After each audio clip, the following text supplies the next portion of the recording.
एक बच्चे को बीड़ी पीने का शौक लगा।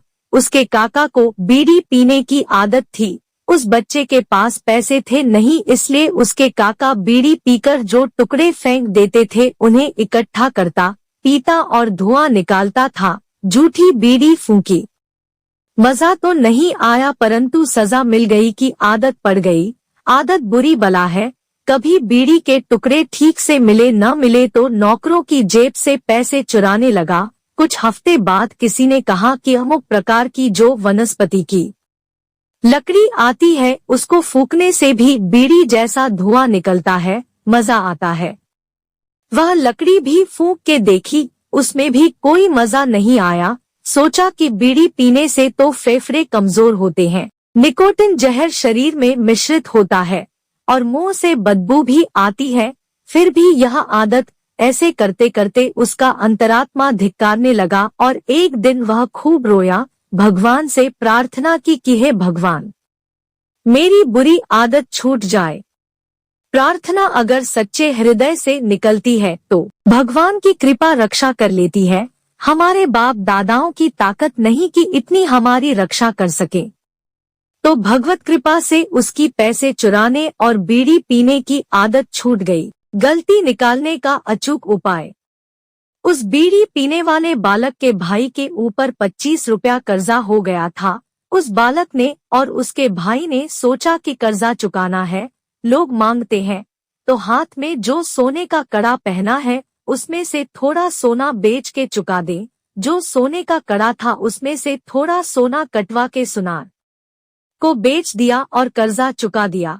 परंतु उस बालक का अंतरात्मा कोसने लगा कि माता पिता ने यह कड़ा बनवाकर दिया था और उनको बताए बिना इसमें से बेचा, यह तो चोरी है। पाप करते समय पता नहीं चले तो भी देरसवेर अंतरात्मा कोसता है।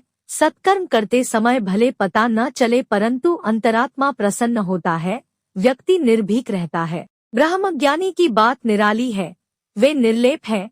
साधारण व्यक्ति अगर मक्खन का एक लोंदा भी चुराता है तो चोरी है। श्री कृष्ण कितना सारा मक्खन चुराते हैं तो भी चोरी नहीं है। श्री कृष्ण तो प्रभावती का, औरों का भला करने के लिए उनका मक्खन बांट देते हैं। श्री कृष्ण तो ब्रह्म स्वरूप है, ब्रह्मज्ञानी है। वह लड़का अंदर ही अंदर परेशान होने लगा। यह 25 रुपए की चोरी बड़ी भारी पड़ गई। उसने भगवान की मूर्ति के आगे कभी भी चोरी न करने की शपथ ली, फिर भी उसका अंतरात्मा कोसता था। उस लड़के के पिता बीमार थे, बिस्तर पर पड़े थे। उसने सोचा कि पिताजी के आगे अपनी चोरी की बात बता देने से अंतरात्मा साफ होगा। उसने चिट्ठी लिखकर अपने बीमार पिता को दे दी। पिता चिट्ठी पढ़ने के लिए उठकर बैठे। उस बालक की चिट्ठी पढ़ते पढ़ते पिता की आंखों से आंसू टप टप झरने लगे। पिता के हृदय की व्यथा देखकर बालक का हृदय भी भीतर ही भीतर ग्लानि महसूस करने लगा। चिट्ठी में लिखा था कि मैंने कड़े में से सोना निकालकर बेचा है, इससे मुझे मेरा अंतरात्मा कोसता है। दूसरी बार ऐसी गलती नहीं करूँगा, मुझे क्षमा मिल जाए। पिता के मौन ने और आंसुओं ने बच्चे के अंतरात्मा को झकझोर दिया। बच्चे ने मन ही मन संकल्प किया कि अब कभी चोरी नहीं करूँगा, चाहे मेरी गर्दन भी कट जाए।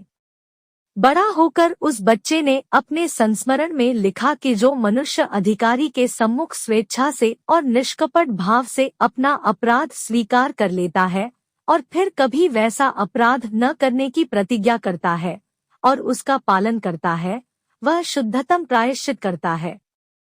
अपने से श्रेष्ठ पुरुष के आगे अपनी भूल स्वीकार कर लेने से और यथार्थ में प्रायश्चित करने से गलती निकल जाती है। वही बच्चा आगे चलकर मोहनदास करमचंद गांधी, महात्मा गांधी के नाम से प्रसिद्ध हुआ।